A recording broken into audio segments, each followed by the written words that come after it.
everybody.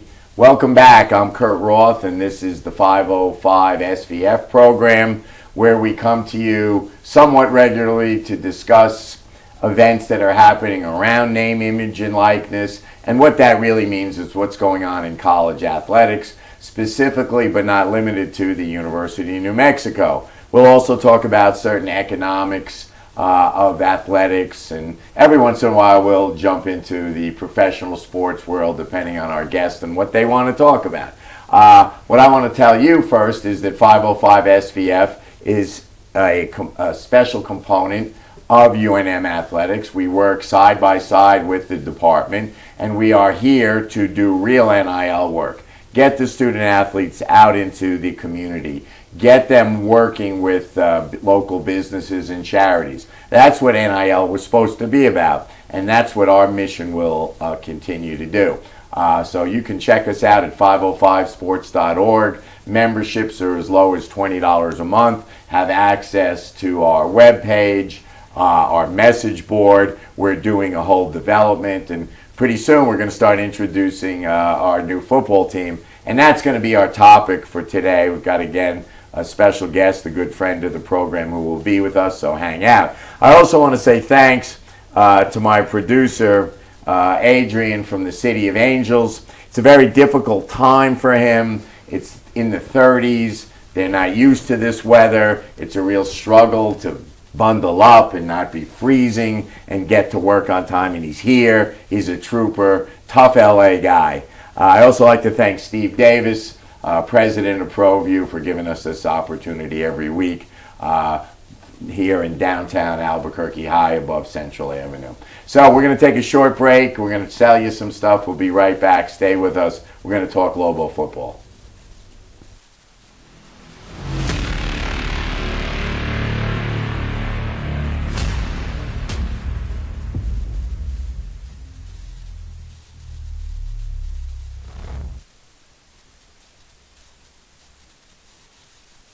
We would like to thank the following sponsors for making this broadcast possible.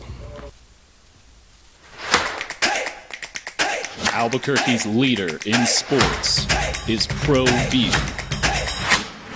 From pros to prep,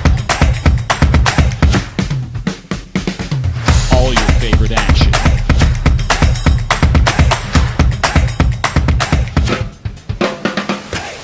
All your favorite talk shows.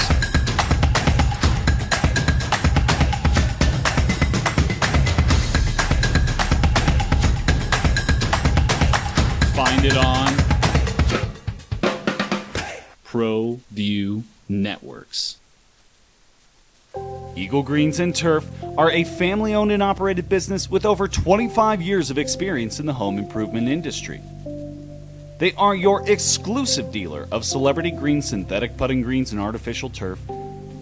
They also have artificial turf that is specifically designed for your pets. Eagle Greens and Turf are proud sponsors of ProView Networks and can make your lawn green all year long at 505-273-2744.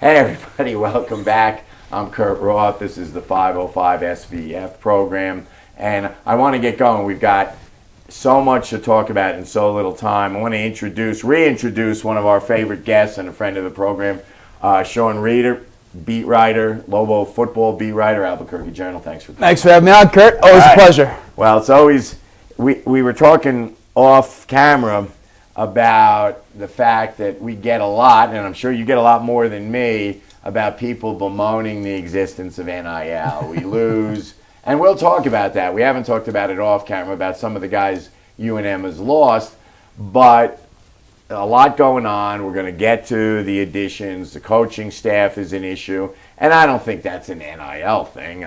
Coaches come and go always. But the fact of the matter is the interest in college football is at an all-time high.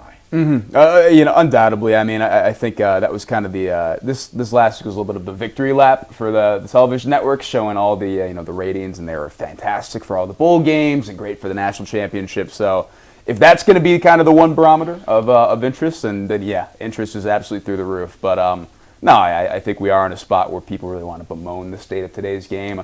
But I think a lot of people that are around the game would say, no, there's certainly some problems right now, but it's also kind of never been better in some respects. Yeah, no, I mean, I think one of the things when that happened, they tweaked the portal, so guys weren't going into the portal. There was announcements, and people, you have to understand this. Kids were announcing they're going in the portal before the portal opened. I think they kind of wanted, and my guess is there's been maybe some tampering or pre-portal contact, and they just wanted to formalize it. But it wasn't, for the most part, teams in the bowl games. It wasn't starting players. We didn't have a situation like where the teams had to bow out of bowls. We had teams that said they didn't want to go, which probably resulted in the Lobos going to a Rate Bowl instead of the New Mexico Bowl or something else. But yeah, it's sort of what we used to call the hot stove league in baseball. We are talking college football off season, and you had a great article a couple of 3 days ago. Thank you. Hey, buy the Journal, guys. We need to keep local journalism alive. You want to know what's going on here. If you don't have the Journal, you're going to have to read, I don't know what, USA Today to not find anything out. Anyway, sidetracked. Buy the Journal. It's a great deal. Yeah, that was a great column. You went down the list of all the signees. And like in pro sports, we call them free agents. They were portal guys, and they are free agents is just a definition. It's not a term they're using.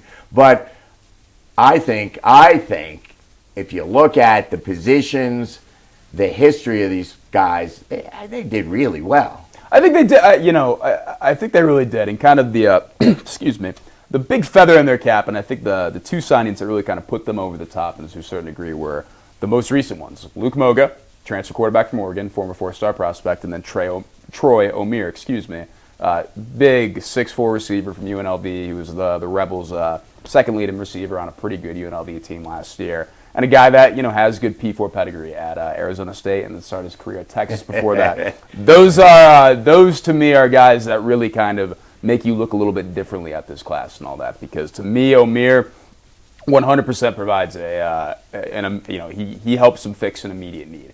To me, they needed to get kind of a wide receiver one type of dude out of the portal. They had to get a guy like that. They hadn't really had any receiver size last year. It was a little bit of an issue. Right. No size. And to get a guy at 6'4", established, can do a lot of really nice things. I mean, if you pull up his highlight reel, there are plays that really pop right there. That, to me, that's huge in a lot of respects. I don't know if they've signed a receiver of that caliber in my time here.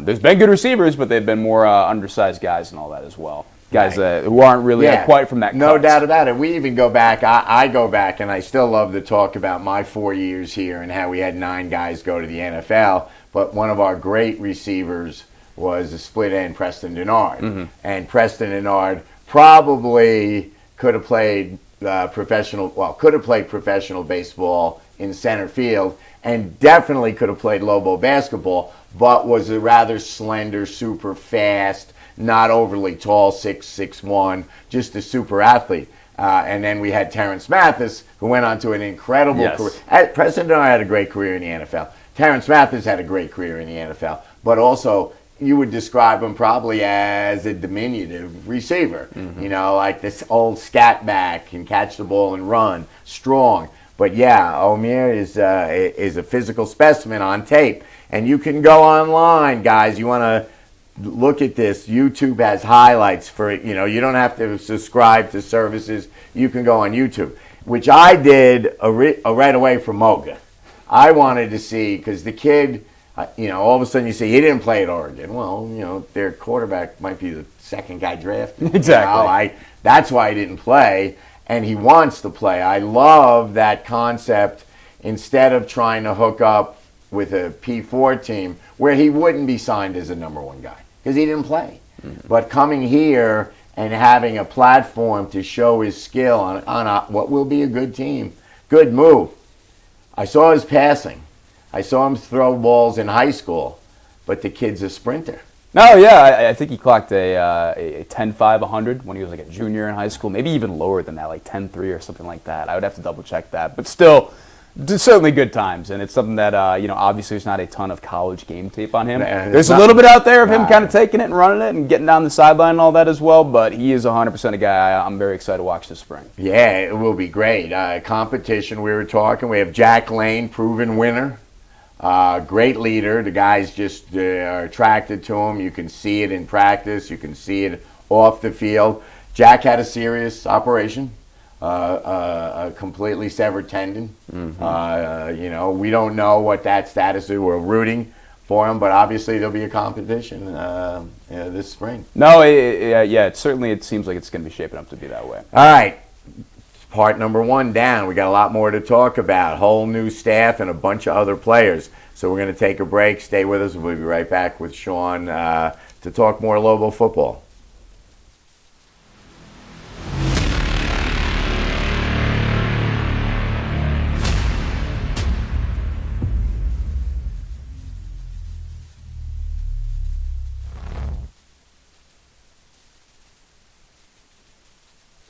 We would like to thank the following sponsors for making this broadcast possible.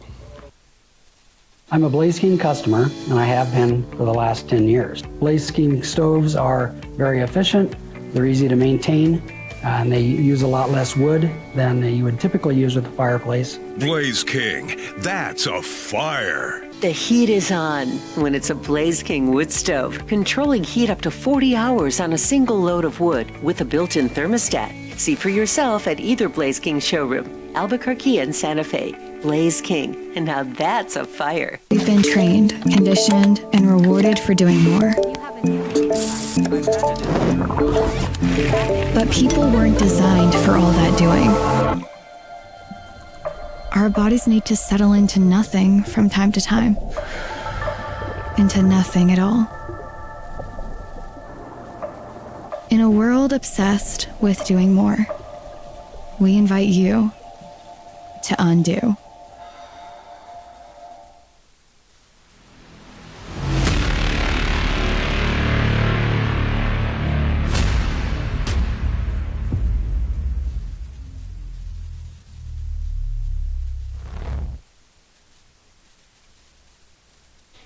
Hey everybody, welcome back. I'm Kurt Roth. We've got Sean Reeder here from the Albuquerque Journal, beat writer for Lobo football. So much to talk about. We talked in great part about the two major signings, Luke Moga, Troy O'Meary. Troy O'Meary, you go back and watch the Lobo game tape in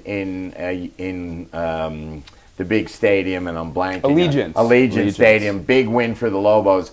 I was saying I don't recall him making any outstanding plays. I certainly recall him lining up on the outside and towering over the cornerback. I mean, he looks like an NFL ball player split out there.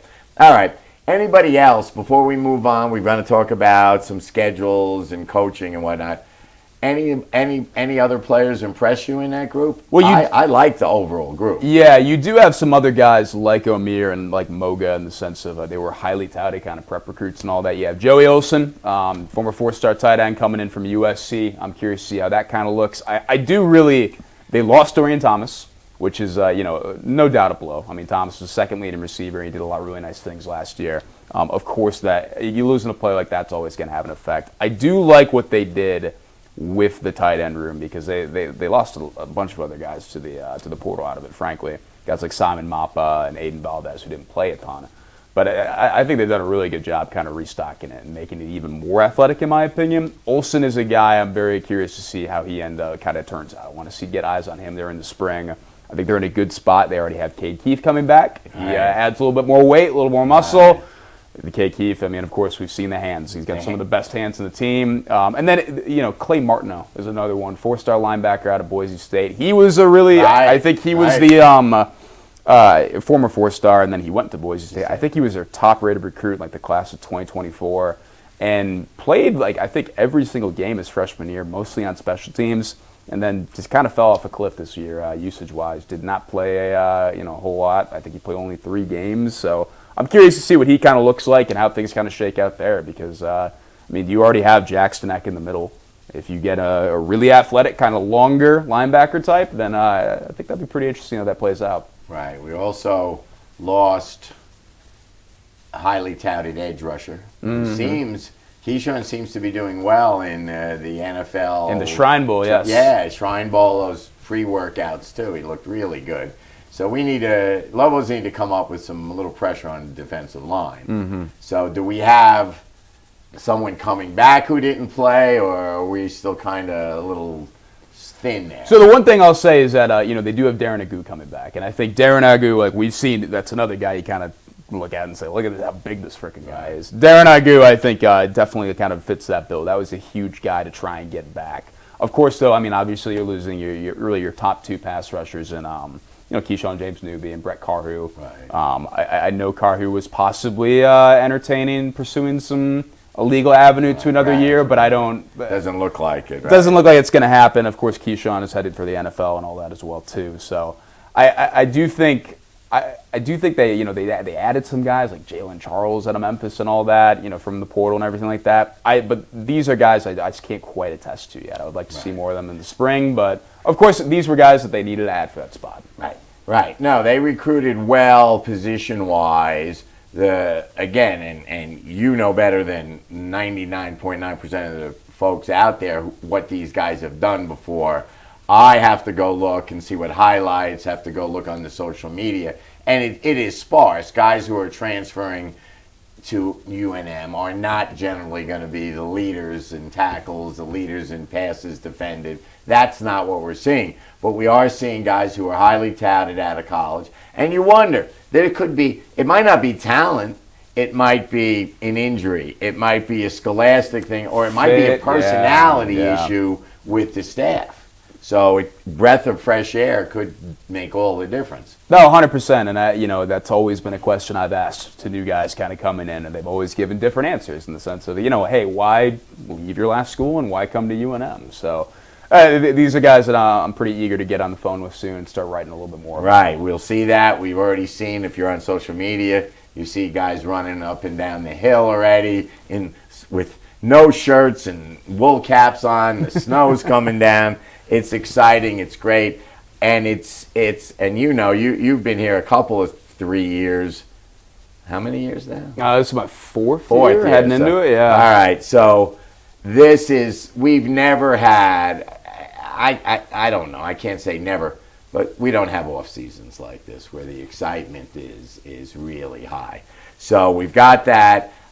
We did one of the losses that I was surprised because he went to Tulsa.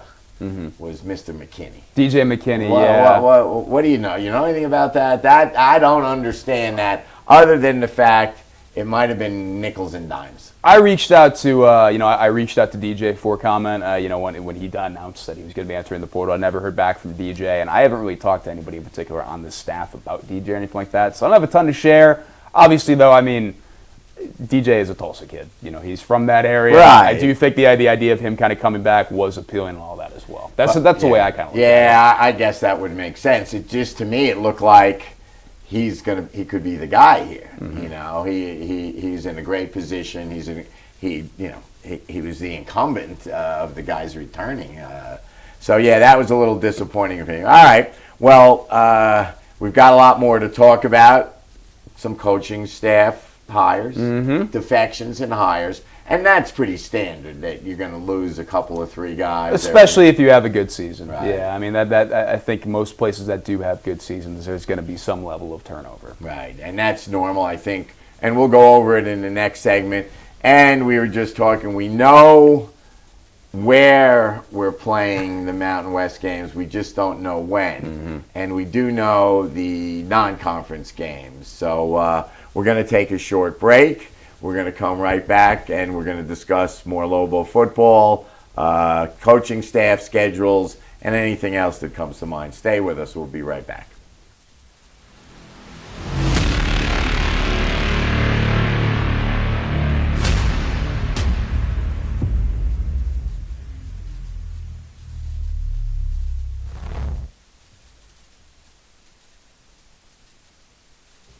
would like to thank the following sponsors for making this broadcast possible. Don't sacrifice quality and flavor when you're in a hurry. Golden Pride offers ribs, fried chicken, red and green chili breakfast burritos, and Frontier sweet rolls. 4 great locations, or visit us online at goldenprideabq.com. Golden Pride Barbecue Chicken and Ribs are proud supporters of ProView Sports. From the Sandia foothills to the banks of the Rio Grande, generations of families remain. For 5 generations, Gallus Chevrolet has handed down values written in stone, leading the way under sun-filled skies, past the vintage glow of Route 66. Built by generations past, built for generations to come. This is New Mexico. This is Gallus.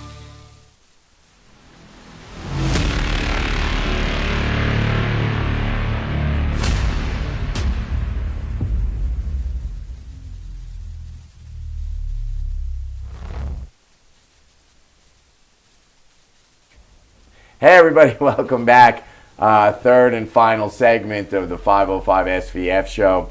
We've got Sean Reeder here. We've gone through beat writer for Albuquerque Journal. And subscribe to the Journal. The stuff that's in there is just incredible. Good article, front page article today with Ken Sickinger, who's kind of morphing into a part. He says he's kind of a goodbye, except he's not leaving. But he had some real good memories, some good stuff. For you guys who follow Lobo women's basketball, they're home this week. Get out to the game. Had a good performance up in Air Force. But subscribe to the Journal. The article I loved, Sean gave us a rundown of every signee and a little background. And that's invaluable if you're a fan. And again, coming off a bowl season, beating Big Ten team, reloading, it's exciting to be a Lobo fan. I don't know, for me, in my this will be my 54th Lobo season, I've ever given a so-and-so in January. I don't think, I was like, what? But basketball is always dominating, and football's great. We also see Eck at the Lobo games. We see him bringing recruits to the Lobo games, basketball games. Kimberly Eck did a social post showing her shoes. They were basketball shoes. They were not basketball on the court. Looked like they were made of basketballs. So Lobo football is in a great position. Okay, so we talked about the players. Go look up, get the Journal. You can read all about them. Follow Sean on X. Your articles are there. The highlights come out.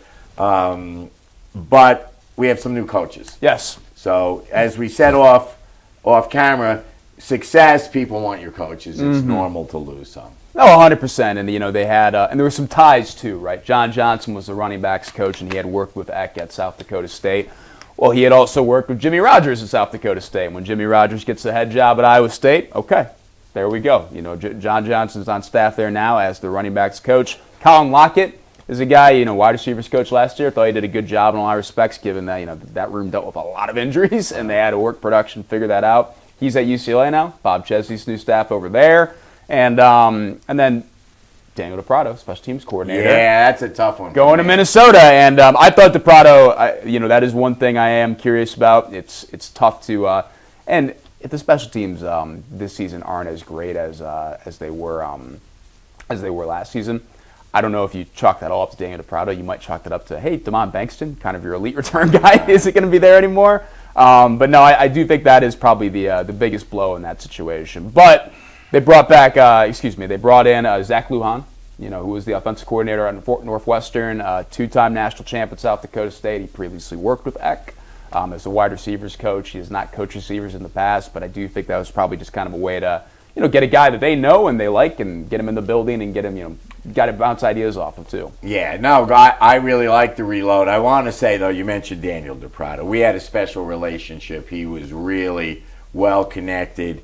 He first was appreciative of what we were doing with NIL, getting, we took 4 players to a United game before the season, and he called and expressed his thanks and how excited he was for that. But the one thing, and he's promised me we'll get a call. He'll be back. He has to move. He hasn't moved yet. Yeah. So we set up a thing with the special teams where if they scored a touchdown, we took them to a steak dinner. Mm-hmm. So we did 2 steak dinners, and we scored a touchdown in the rate bowl. So we owe there. I don't know who will be around. I don't know who will come to eat with us. But if you see a bunch of guys in February, early March, sitting around ordering lobster tails and steak, that's what's left of the special teams, and Coach DePrado will be there. I guarantee you. We're going to make that happen. So, all right. So now we look realignment. We're in the new Mountain West. Yes. Reconfigured again. For some of you Mountain West fans, you realize it's not the first time. We've had a lot of change over the quarter century or whatever that it's existed. We know that we know some dates, but we do know where we play each team. Mm-hmm. So let's talk about the road. I see 4 games: Wyoming, San Jose, Hawaii, and Nevada. Any idea about the talent of those teams? What are you thinking briefly? Wyoming, to me, is going to be interesting. I think they've done some nice things in the portal, but this hasn't been the greatest start to Jay Sawvell's tenure there. I mean, it's been pretty clear. Nevada is kind of in a similar deal, too. Nevada, they have not been great the last couple of years. I thought they were going to be better in Jeff Choate's second year. Right. But disappointing. And Very disappointing. They were one of the classic in the sense of they played a good deal of close games, and they lost a lot of close games. They lost them all. So that's what they went into the fourth quarter right in the game, and things just ended up going sideways. So I think they're going to be interesting. Although to me, it's really I don't know who they ended up hiring as offensive coordinator right now. That to me is probably the most important thing, and who they're going to have at quarterback. So that'll be interesting there. And then, I think Hawaii is going to be pretty good again. Right. And I think we go there. Hawaii's going to be, exactly. Tough place to play, the island. And then San Jose, to me, too, they're turning it over with Walker Egan's gone and everything there. So we'll see how that goes. Well, that game was, you look back on that game, that's the coulda, shoulda, woulda. Exactly, yeah. Lobos win that game. They host the Mountain West Championship. Who knows what happens. Okay, but we know there'll be 2 huge games. The body bag game, which maybe isn't such a body bag game anymore, at Norman, Oklahoma. Mm-hmm. I believe that's September 19th. And then in University Stadium, I think the preseason favorites for the Mountain West are going to be UNM and UNLV. Yeah. They'll be in town. I think it's going to be kind of a mix of UNM, UNLV, and Hawaii with all the ballots kind of getting spread there. But no doubt that UNM game is huge, and that kind of talked about after the UNLV game in Allegiant last year. That he was talking with Dan Mullen. He said, I think we could be a great rivalry in this conference, and how everything's kind of trending. And that certainly seems like a compelling part too. That looks like it. So anyway, all right. Well, there you go. January in Albuquerque. The California guys are freezing. We're talking Lobo football with enthusiasm, excitement, and optimism. It's a great time. I want to thank Sean for coming in again. Always good to talk Lobo football, college football in general. We're going to have you back as we proceed through this winter, whatever we call it, winter session. The titles change all the time. And good things are happening. So I want everybody to stick with us. You want to help a little bit, 505 sports.org. You sign up, you can donate, you can make specific donations for student athletes. So check it out. All right, anyway, I'm Kurt Roth. I want to thank ProView for giving us this opportunity, and hopefully we see you next week. Go Lobos.